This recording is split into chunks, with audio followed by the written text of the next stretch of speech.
105. De la mañana. Buenos días, dominicanos, dominicanas, ciudadanos, ciudadanas del mundo. Julio Martínez Pozo. Los comentarios de los temas más importantes en el programa de mayor influencia de la radio y la televisión nacionales. En este viernes 28 de agosto del año 2020, buenos días a todo el equipo del Sol de la Mañana, a toda la audiencia de Sol, a la teleaudiencia de Telefuturo Canal 23 y a las personas que siguen nuestros contenidos a través de las redes sociales. Buenos días también a los canales que se incorporan a las 9 de la mañana, que son Teleuniverso y el Canal 24. Para todos, pues, un buen viernes. Bueno, señores, miren, vamos inmediatamente con la agenda que voy a desarrollar en el día de hoy, que es un solo tema, pero con varios capítulos. Pero, señores, en primer lugar quiero hacer llegar mis condolencias a la familia de don Adriano Abreu, ese destacado piloto automovilístico que falleció en el día de ayer a los 74 años de edad. Un abrazo para Adrianito, su hijo, un joven brillante que conozco y he tratado desde hace años, y para sus hermanos, para toda su familia, por la lamentable fallecimiento de don Adriano Abreu, que tanta gloria junto a Rafael Méndez y junto a Menem Méndez. A Menem tengo la oportunidad de verlo de vez en cuando, pues en algunos campos ahí del este. Tengo la oportunidad de ver a Menem de vez en cuando. Así es que nuestras condolencias para la familia de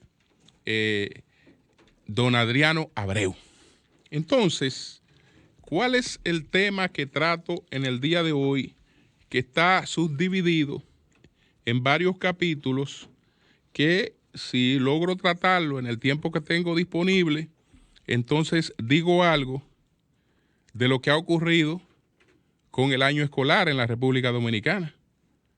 Señores, esta semana se convocó el nuevo año escolar, se estableció el calendario para el nuevo año escolar. La misma semana en que se ha convocado, se ha desconvocado.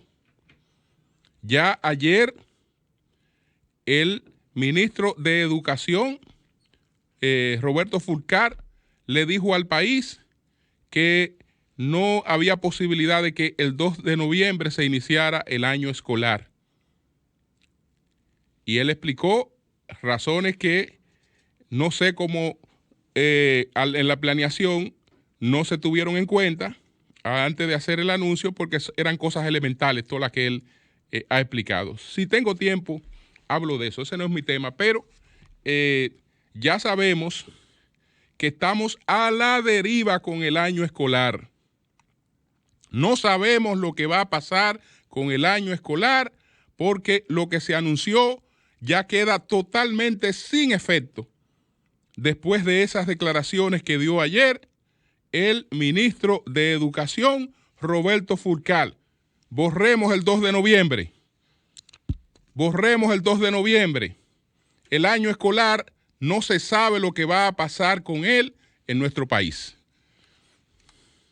Entonces, pero ese no es mi tema. Ese no es mi tema fundamental. Sino yo me voy a referir a tres áreas en las que las normas jurídicas y constitucionales están perturbadas. Tres áreas en las que las normas jurídicas y constitucionales están perturbadas. Antes de adentrarme, pues plantear algunas cosas. El filósofo español más importante del siglo XX, el más importante, el más trascendente, el filósofo fundamental del siglo XX, de Europa y de España, es Ortega y Gasset. Ese es el filósofo fundamental del siglo XX. Pero no solo el filósofo, lo es también el pensador político más importante que haya parido la madre patria. Lo voy a dejar por lo menos en el siglo XX.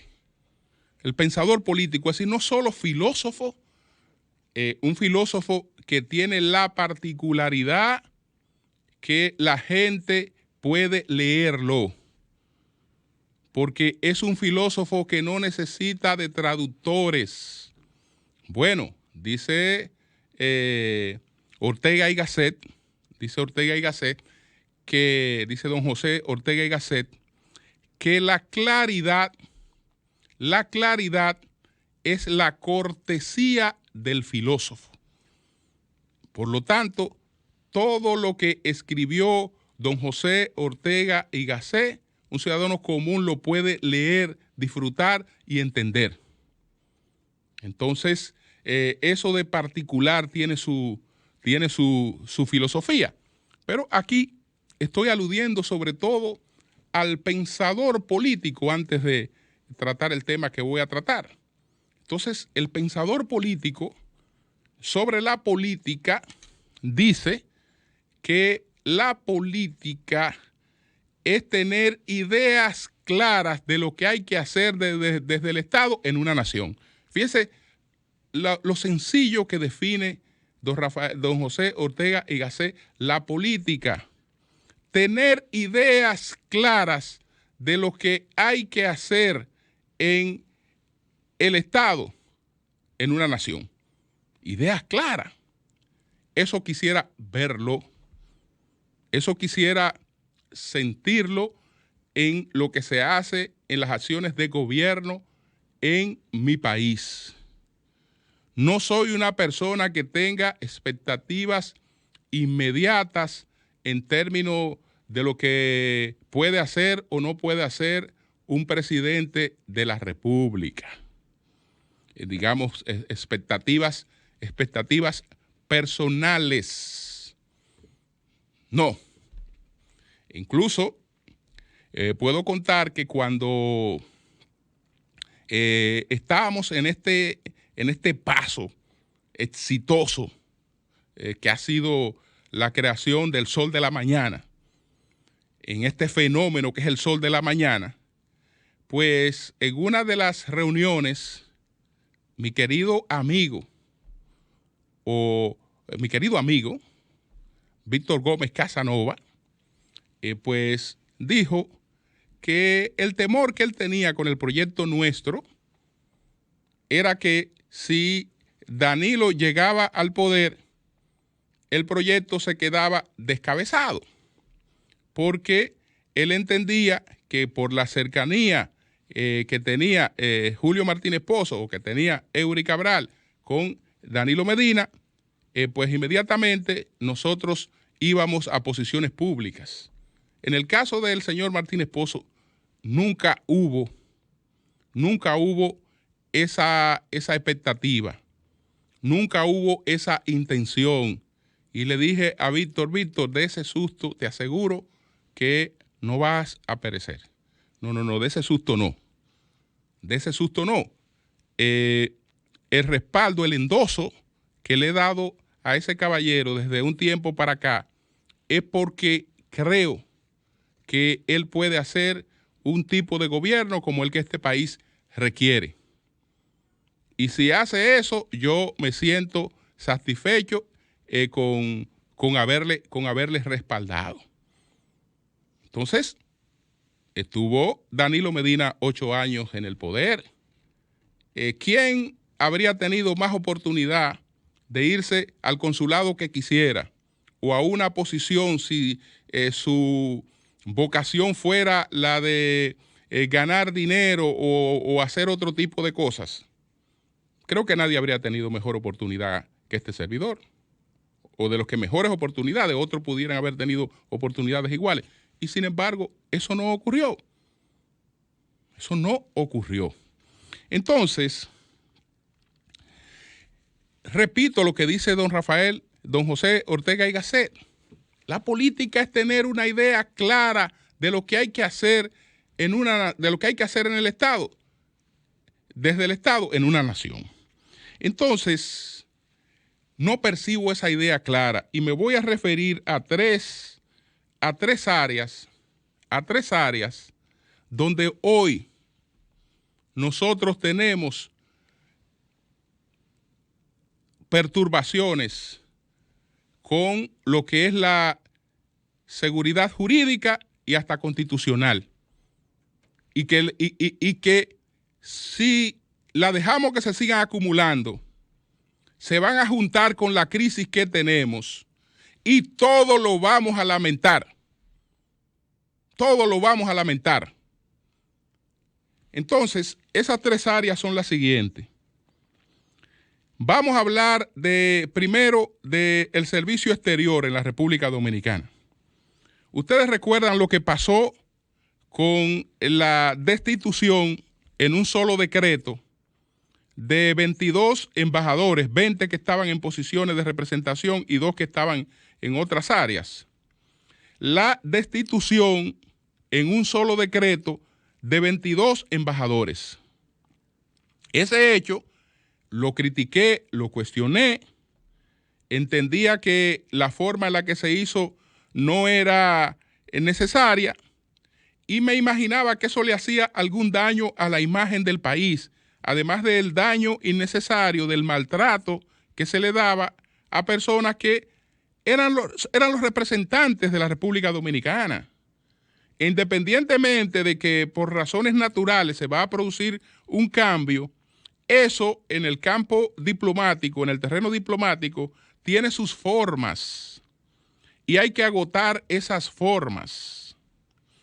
Bueno, ¿por qué vuelvo con esto? Porque quiero fuñir la paciencia, porque quiero seguir hablando de un tema que ya traté. No, yo vuelvo sobre esto porque lo que ocurrió en la República Dominicana, lo que la República Dominicana hizo técnicamente, usted sabe qué fue lo que la República hizo técnicamente cuando canceló, cuando destituyó, como titularon todos los periódicos y uno por uno, o algunos periódicos y uno por uno salieron los nombres de los embajadores destituidos. Cuando destituyó en un solo decreto a 20 embajadores, el país lo que hizo técnicamente fue romper las relaciones diplomáticas con los países en los que esos embajadores estaban prestando servicio. Eso fue lo que hizo técnicamente la República Dominicana, romper las relaciones diplomáticas con los 20 países donde esos embajadores estaban representados. Y lo voy a explicar por lo que plantea la Convención de Viena y también para revelar cómo ahora se trata de subsanar el daño que eso produjo. Hay dos artículos de la Convención de Viena, de la Convención de Viena sobre la diplomacia, que es la del 64. Entonces, yo me voy a referir a lo que plantea el artículo 10 y a lo que plantea el artículo 19 de la Convención de Viena. Esta convención, sabemos que las convenciones tienen jerarquía constitucional. Por lo tanto, lo que está planteando esa convención de la que somos signatarios tiene el mismo valor que lo que plantea la Constitución de la República. Cuando violamos esa convención es igual que si estuviéramos violando disposiciones constitucionales. Entonces, vámonos a buscar primero el artículo 10 para que veamos una violación ahí cometida en ese artículo, en el artículo 10. ¿Qué dice el artículo 10 de la Convención de Viena? Se notificará al Ministerio de Relaciones Exteriores o al ministerio que se haya convenido del Estado receptor a el nombramiento de los miembros de la misión, su llegada y su salida definitiva o la terminación de sus funciones en la misión. El gobierno dominicano canceló a 20 embajadores sin notificar a los respectivos gobiernos de la salida de esos embajadores. Y esa notificación conlleva otro procedimiento, porque si bien es cierto que un encargado de negocios o cualquier otro funcionario pudiera asumir la representación diplomática del país, eso ha tenido que ser previamente notificado y nada de eso se hizo. Lo que se hizo fue pura y simplemente la cancelación de los embajadores. Entonces, vemos que la convención nos obliga no solo a notificar, es decir, notificar a el nombramiento de los miembros de la misión, su llegada y su salida definitiva o la terminación de sus funciones en la misión. Eso es el artículo 10, que también plantea otras cosas que violamos, pero por razones de tiempo me muevo al artículo 19 de la Convención de Viena, al artículo 19 de esa Convención de Viena. ¿Qué dice el artículo 19 de la Convención de Viena? Si se queda vacante el puesto de jefe de misión o si el jefe de misión no puede desempeñar sus funciones, un encargado de negocio ad interim actuará provisionalmente como jefe de la misión. El nombre del encargado de negocios ad interim será comunicado al Ministerio de Relaciones Exteriores del Estado receptor o del ministerio que se haya convenido por el jefe de misión o, en el caso en que éste no pueda hacerlo, por el Ministerio de Relaciones Exteriores del Estado acreditante. Nada de eso se hizo. Lo que se hizo fue destituir a 20 embajadores.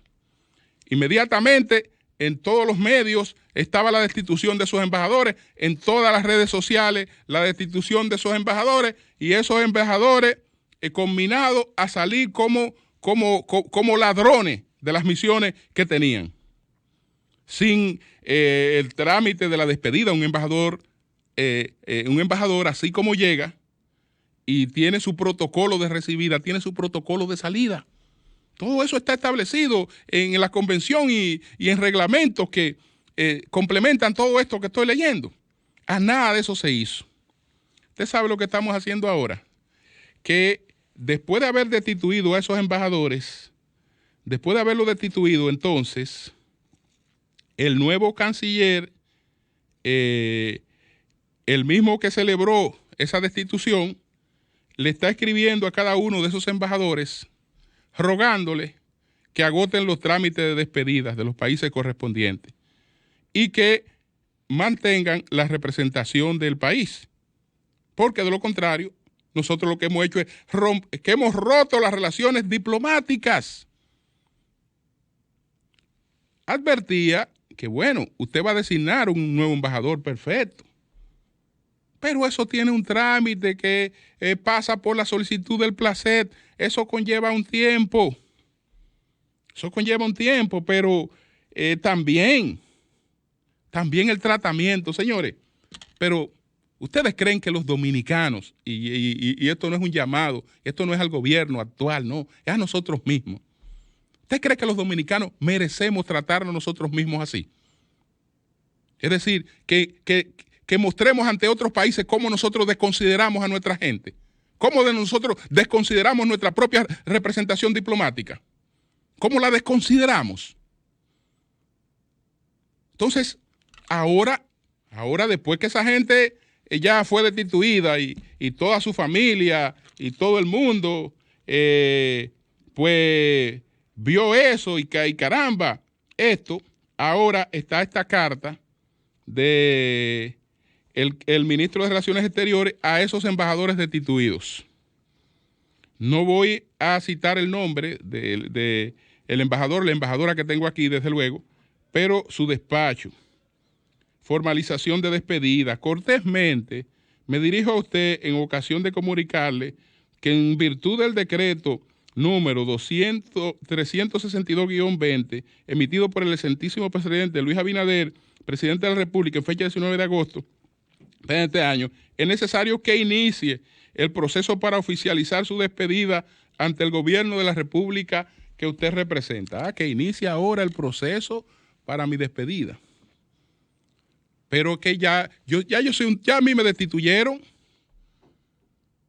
Ya a mí me destituyeron, es decir, incluso con qué cara yo me presentaba al otro día en la misión. ¿Con qué cara me presentaba al otro día en la misión? Me destituyeron. ¿Qué es lo que pasa ahora? Que no podía hacerse así. Que cómo le explicamos a esos países que nosotros sacamos esos embajadores de ahí sin notificarlo. Que nosotros rompimos las relaciones diplomáticas con esos países sin proponérnoslo. Técnicamente rompimos las relaciones diplomáticas.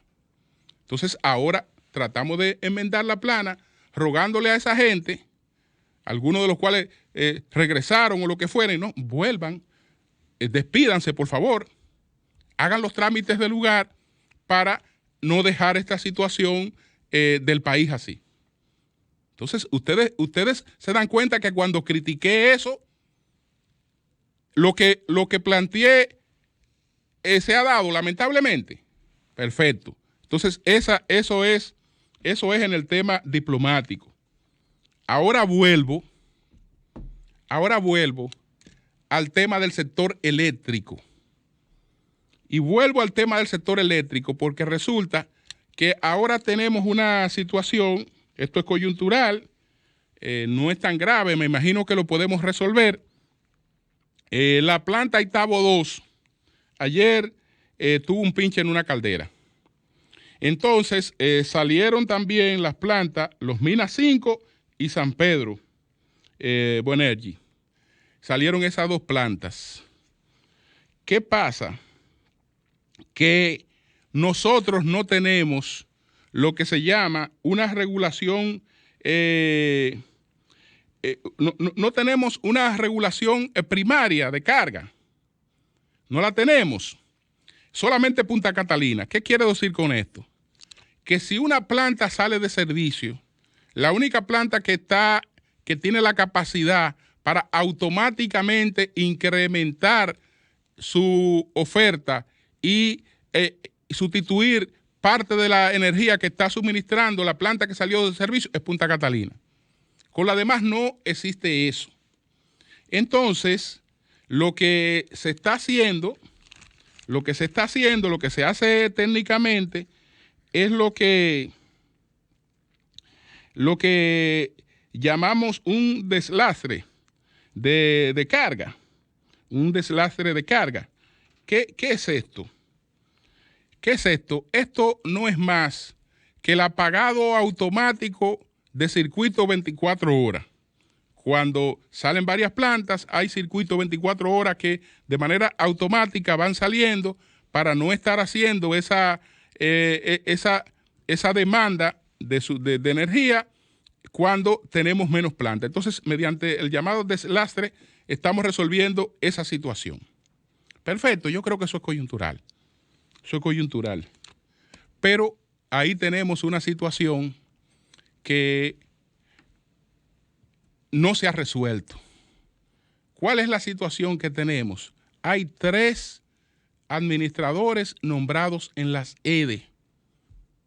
Esos administradores no pueden firmar ni una caja chica.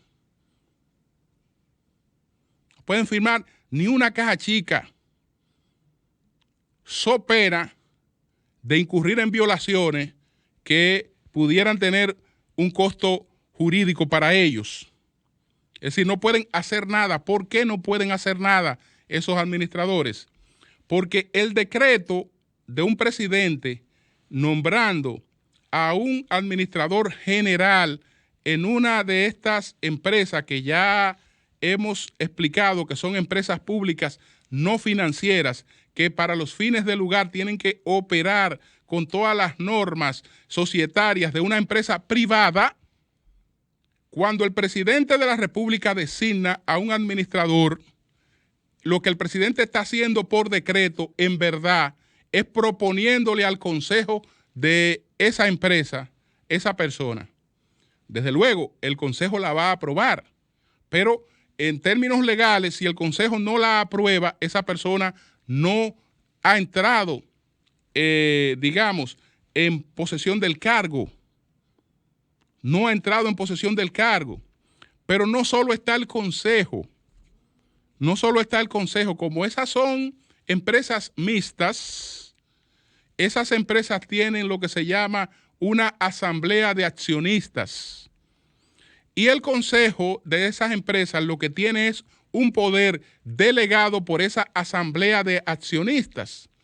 Esas asambleas de accionistas se reúnen estatutariamente, por ejemplo, cada 2 años o cada 3 años, aunque pueden reunirse de manera extraordinaria.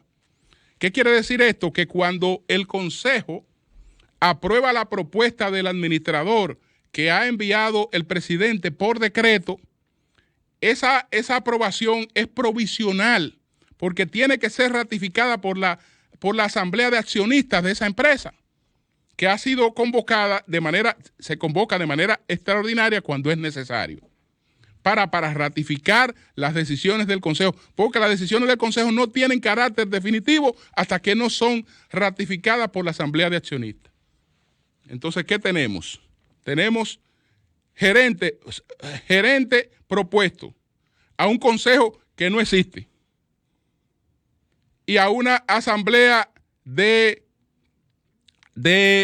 accionistas que tiene un serio problema porque las 2 principales accionistas están acéfalos, el FOMPER y la CDEE.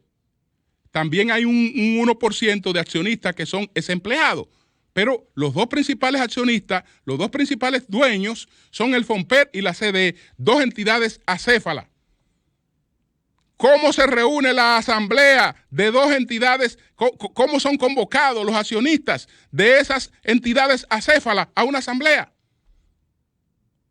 En conclusión, no hay banco que pueda registrar la firma de ninguno de esos administradores de gerentes.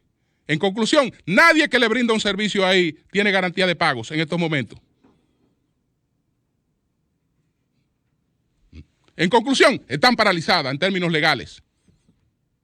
¿Por qué? Porque a pesar de haberse comprobado ya desde el principio de que se incurrió en un error, de que la forma en la que eso se ha hecho no fue la forma en la que puede tener eso una operatividad jurídica, se ha mantenido la situación. Y en el fondo estamos ahí, en el aire, con 3 distribuidoras que están fuera de la legalidad en estos momentos porque hay unas 3 personas que son propuestos como gerentes generales, pero ninguno ha sido ratificado por los respectivos consejos de esas empresas ni por las asambleas de accionistas de esas empresas. Por lo tanto, ¿quién diablos puede mandar una autorización para el registro de una firma? ¿Quién diablos puede hacerlo? Bueno, ahí está esa situación.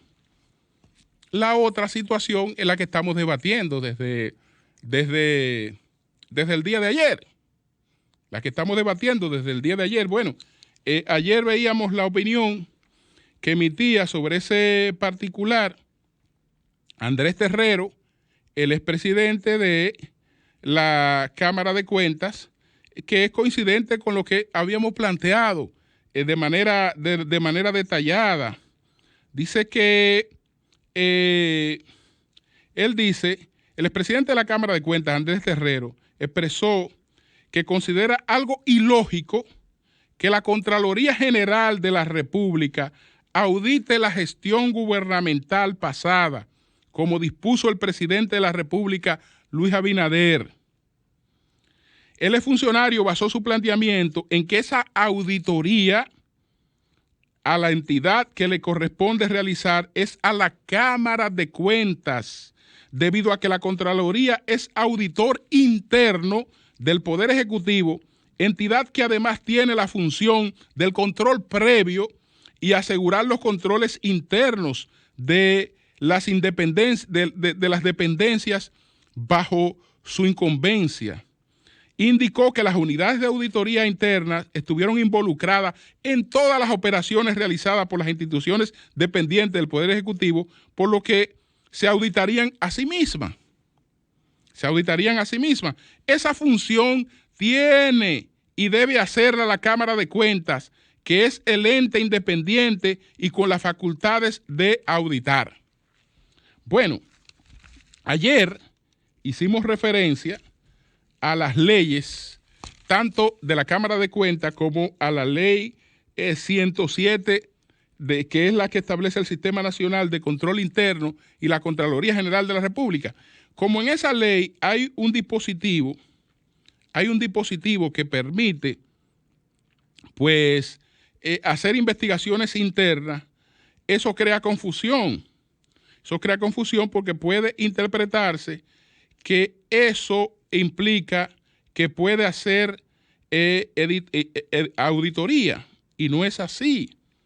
Y no es así. Por ejemplo, expliquemos primero qué es el control interno.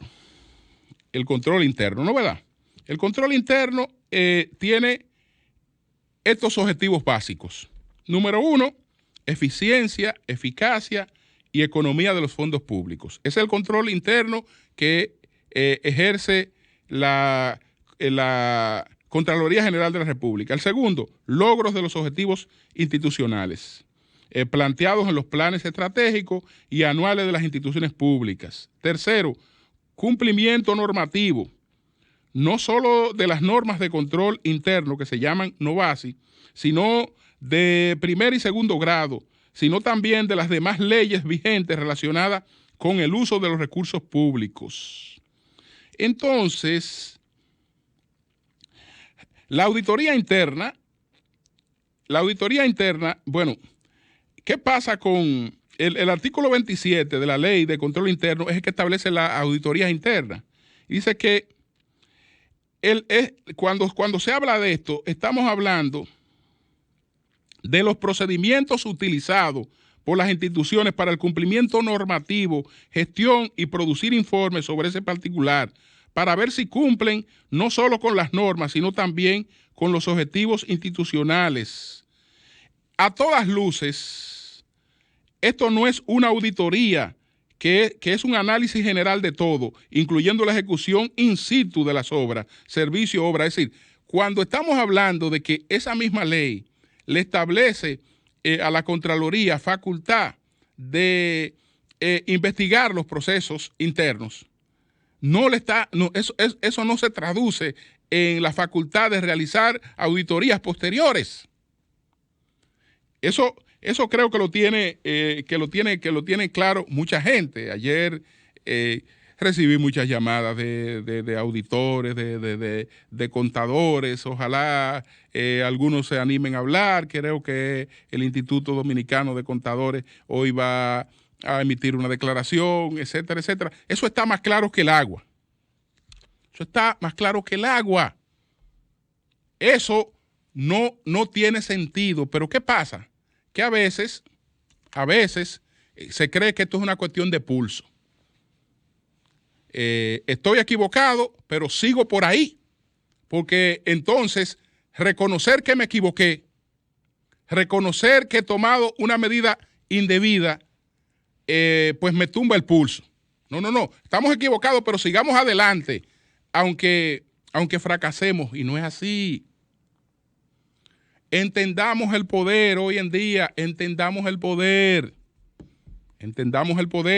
Y quiero despedirme, a propósito del entendimiento de poder, quiero despedirme citando a Moisés Naín. Con Moisés Naín quiero despedirme, que dice lo siguiente: el poder está pasando de un continente o de un país a otro, o que está dispersándose entre muchos actores nuevos, no basta. Pero lo que quiero citar es lo siguiente: el poder está sufriendo una transformación fundamental que no se ha reconocido ni comprendido lo suficiente. Mientras los estados, las empresas, los partidos políticos, los movimientos sociales, las instituciones y los líderes individuales rivalizan por el poder como lo han hecho siempre, el poder en sí, eso por lo que luchan tan desesperadamente, lo que tanto desean obtener y conservar, está perdiendo eficacia. El poder se está degradando. En pocas palabras, el poder ya no es lo que era. En el siglo XXI, el poder es más fácil de adquirir, más difícil de utilizar y más fácil de perder. ¡Cambio fuera!